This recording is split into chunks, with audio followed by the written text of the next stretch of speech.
Bonjour à tous, c'est Mike. Alors oui, je sais ce que vous allez dire, mes cheveux puent la merde. Ne vous inquiétez pas, c'est un projet capillaire qui devrait voir le jour d'ici quelques mois. En attendant, soyez indulgents. S'il vous plaît, c'est pas la peine d'en parler dans les commentaires. Aujourd'hui, premier épisode d'une série sur ma chaîne. Avant de commencer, je tiens à mettre les points sur les i. Et les pendules à l'heure. Attends, tu sais, la musique. Si tu n'as pas regardé cette vidéo, regarde-la avant de regarder celle-ci parce que tu vas encore me demander dans les commentaires « Ouais, pourquoi tu fais plus de rap ?»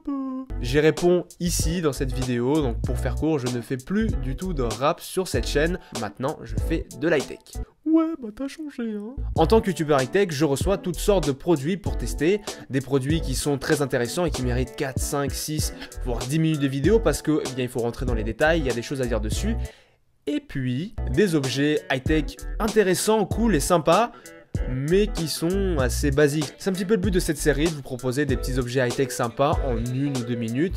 Bon, cet épisode fait un petit peu exception parce qu'il sera un petit peu plus long parce que je vous explique tout simplement le concept. N'hésitez pas à me dire dans les commentaires eh bien, si ce genre de vidéo vous plaît, en tout cas si l'idée vous plaît. Et dites-moi aussi si vous avez chez vous des petits objets high-tech sympathiques ou si vous en connaissez tout simplement et qui auraient du coup leur place dans cette vidéo. N'hésitez pas à me donner des idées dans les commentaires. Aujourd'hui pour ce premier épisode, je vous présente ça.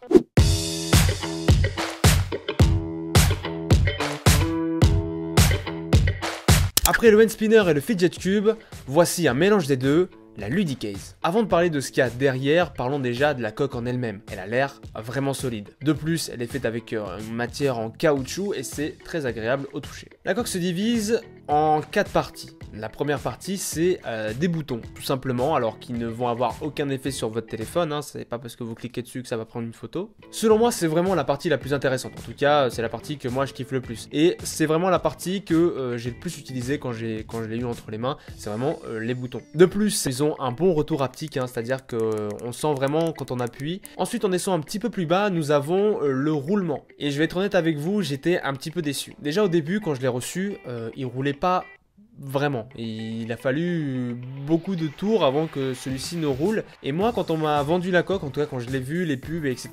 Dessus, je pensais vraiment qu'ils avaient mis un roulement à billes comme on peut retrouver sur les hand spinners. Ce n'est pas le cas. Là, vous allez pouvoir le faire tourner tout simplement avec votre doigt. Alors, c'est pas mal en soi parce que bon, pour faire rouler avec notre doigt, ça fonctionne. Mais c'est pas ce à quoi je m'attendais. C'est dommage. Après, nous avons une partie texture et pour moi, c'est la partie la moins intéressante. En tout cas pour moi, hein, j'ai pas vraiment trouvé l'utilité. C'est juste une texture, on passe ses doigts dessus, c'est un peu agréable, mais... Et puis nous avons des petites billes en bas à gauche. Et là, je dois vous avouer que je suis un petit peu mitigé. Alors, c'est assez plaisant, je dois avouer, de passer sa main dessus, mais c'est un petit peu frustrant aussi parce que, eh ben, on sait pas si les petites billes, elles roulent vraiment ou si c'est juste notre sensation de notre doigt sur les billes. On sait pas si c'est nous qui faisons rouler le truc ou si c'est juste la sensation de notre doigt. Je sais pas si je suis le seul. Passe ton doigt dessus, passe ton doigt dessus. Est-ce que tu crois que tu fais rouler les billes ou est-ce que c'est juste une sensation? Bah, en fait, la sensation elle m'est déjà arrivée, je sais, mais là... Voilà, tu sais pas. Donc voilà, je suis un petit peu mitigé. Elle est disponible en plusieurs couleurs, je vous laisserai aller regarder ça. Personnellement, je trouve l'idée assez intéressante. J'aurais vraiment kiffé avoir ce genre de coque sur mon iPhone à l'époque quand j'étais au lycée ou quand j'étais au collège, pour pouvoir entretenir les mains sans forcément faire chier les gens à côté de moi à faire tourner mon stylo et à le faire tomber toutes les 30 secondes. Voilà, non mais je veux dire, on a le talent ou on l'a pas. Elle est disponible pour 29,90 €.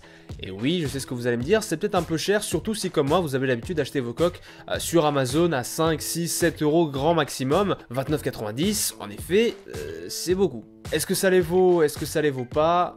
C'est à vous de juger. J'espère que ce premier épisode vous a plu et je vais vous demander une petite chose, et bien c'est tout simplement de trouver le nom de cette émission. Alors moi j'avais pensé à le petit objet cool, donc LPOC, hein, donc hashtag LPOC. Mais si vous avez des meilleures idées, ben je suis preneur. Je le demande pas souvent et je pense que je vais commencer à le demander de mettre tout simplement un petit pouce bleu si vous avez aimé la vidéo. Et si vous n'avez pas aimé la vidéo, fermez l'onglet. C'était Mike, prenez soin de vous et à la prochaine.